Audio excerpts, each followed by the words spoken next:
Welcome to Lore Bites. In this series, I break down Overwatch story topics and lore topics for you simply and quickly, so you don't have to do the digging. For these videos, I round up all sources of known canon Overwatch lore and add some speculation in as well.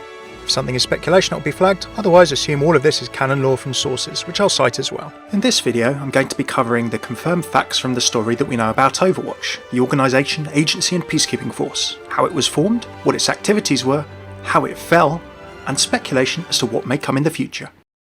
Firstly, we'll cover the formation of Overwatch and its early days. Over 30 years ago, the Omnic crisis launched the world into chaos, as Omniums, automated construction machines and self-improving software algorithms went rogue and churned out legions of militarised robots. No country was succeeding in securing its own territory through any conventional warfare or tactics. As different countries tried to fight the crisis with different solutions, the United Nations was trying to pull together a unified approach.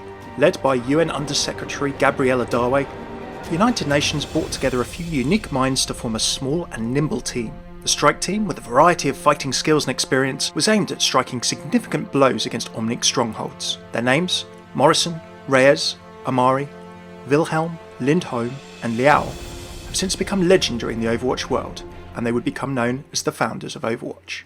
From America came Jack Morrison and Gabriel Reyes. Both graduates of the US Soldier Enhancement Program, military scientists had shaped Morrison and Reyes, as well as other inductees, into perfect soldiers with superhuman strength, agility and speed. The backgrounds of the two could hardly be more different. Morrison hailed from rural Indiana and never intended to stay in the army, until his aptitude for soldiering got him noticed and promoted. Reyes, on the other hand, was a battle-hardened veteran leader. Hailing from the melting pot of Los Angeles, the two soldiers swiftly became friends. However, the breakdown of this friendship would eventually have tragic consequences both for the two men involved and for Overwatch.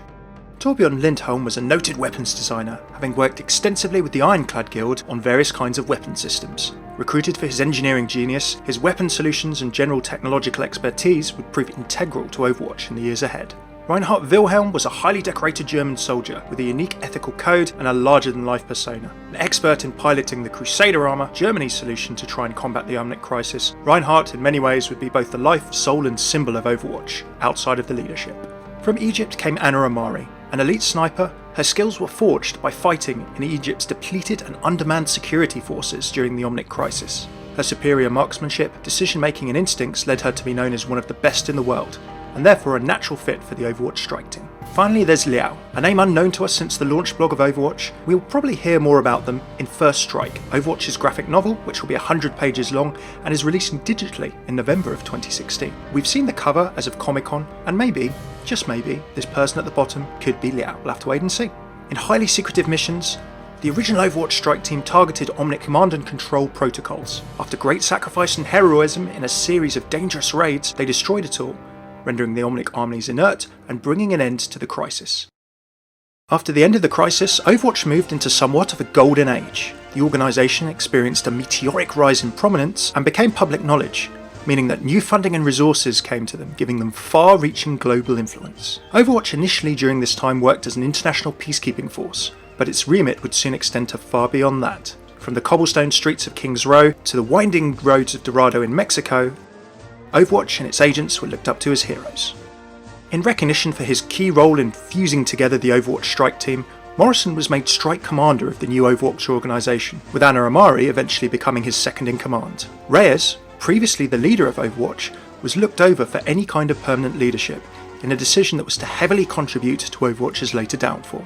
Instead, he became leader of Blackwatch, Overwatch's covert division, a secret unit operating out of the public eye which saw no aversion in recruiting ex-criminals such as McCree, when Overwatch mopped up the Deadlock gang he was part of in a sting operation. Further new agents were trained and joined Overwatch, with Morrison attempting to instill in them noble goals and ideals. In photos of the early years, we can see that Mercy and McCree, as well as these two as of yet unknown agents, joined. At some point after this, Genji Shimada also joined the core team, and for years to come, as Overwatch grew, this group and the wider organisation made global stability their mission, dealing with rogue Omnics, counter-terrorism, missions against warmongering dictators and large criminal empires were just some of the peacekeeping missions Overwatch undertook, as well as helping in crisis situations such as natural disasters with rescue operations and efficient rebuilding initiatives. Outside of standard military or combat operations, Overwatch also became an engine for innovation, making advances in scientific fields as varied as space exploration and medical research, Bringing together some of the brightest minds on the planet, initiatives included helping eradicate epidemics, develop new breakthroughs in medical care, and try to reverse ecological damage done to the planet, with the Eco Watchpoint programme for climate research, of which Mei Ling Zhou was a member. Morrison and his peers ushered in an unprecedented era of peace and prosperity, but sadly, after 2 decades, it was all to come crashing down.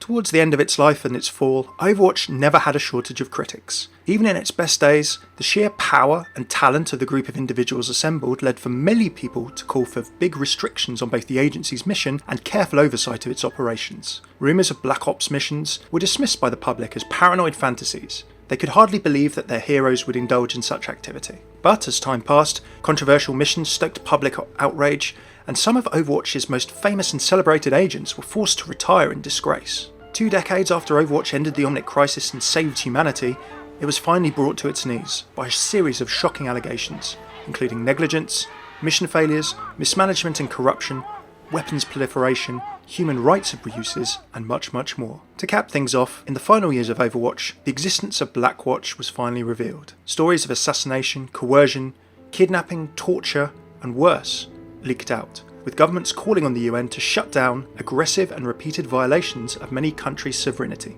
As the organisation was beleaguered outside, so it was struggling internally as well. As Overwatch had grown, so had the cracks and gap in the relationship between Morrison and Reyes, in spite of the efforts of Mercy and other team members to repair them. Reyes' Blackwatch, whether as a result of his orders or not, was also becoming increasingly out of control. Rogue elements within Blackwatch sought to bring down the organisation and turn it to their own ends, actually resulting in McCree leaving the organisation to avoid the infighting. As public distrust swelled, disaster struck. A massive explosion wiped out Overwatch's headquarters in Switzerland. The United Nations called it an accident, but thanks to the journalism of Atlas News reporter Olympia Shaw, we know it was an explosive confrontation between Commander Morrison and Blackwatch Commander Reyes. The 2 former comrades laid waste to all they had built and were presumed dead. As Mercy would later say in a UN committee hearing investigating the fall, sometimes when the closest bonds break, all you can do is pray that you stay out of the crossfire. In the wake of such an incident, little could remain hidden. The full transgressions of Overwatch's shadow operations became known, and even the most ardent defenders of the organisation called for its dissolution. The UN could do nothing but shut down Overwatch, and the Petrus Act was introduced, making any future Overwatch activity completely illegal. As the organisation faded into memory, many of its operatives scattered to the far corners of the earth. What about Overwatch in the present day of our story? And what about the future? Just 6 years on from the destruction of the Swiss headquarters, global peace is being shattered from many different threats. Atlas News is reporting a second Omnic crisis, with over 15,000 deaths worldwide, and Russia locked in conflict with the reactivated Siberian Omnium.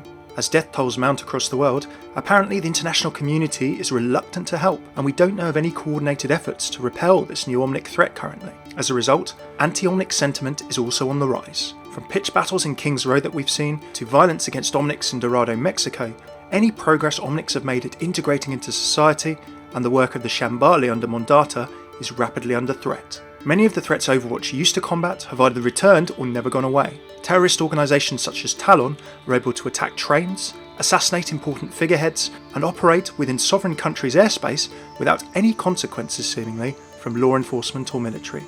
Global corporations also have their part to play. Local political leaders accuse them of exerting overwhelming influence in local affairs, trying to persuade government officials into accepting exploitative deals, and then even hiring mercenaries to enact more permanent solutions. The potential role of big business in the current Overwatch world's instability is unclear and murky at best.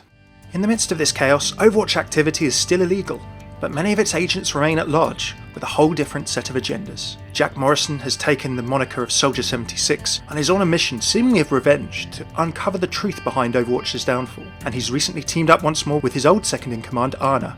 In the Old Soldiers comic, we've seen that both have confirmed that each other is still alive. Reyes, now Reaper, is still at large, and certainly working with Talon.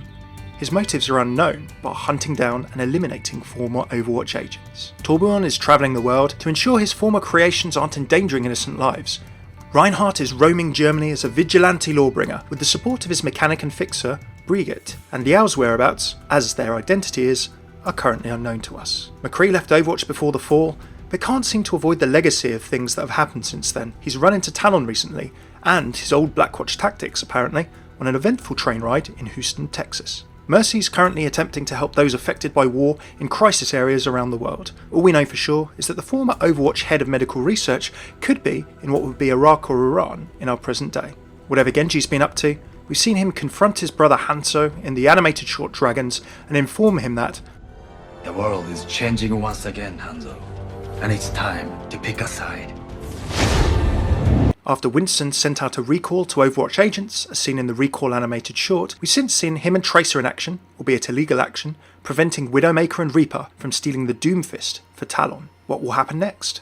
Will Overwatch activity become illegal again? Will heroes of the past team up with potential new heroes of the future, including people that have never been affiliated with Overwatch, such as D.va, Lucio, Zarya, and more?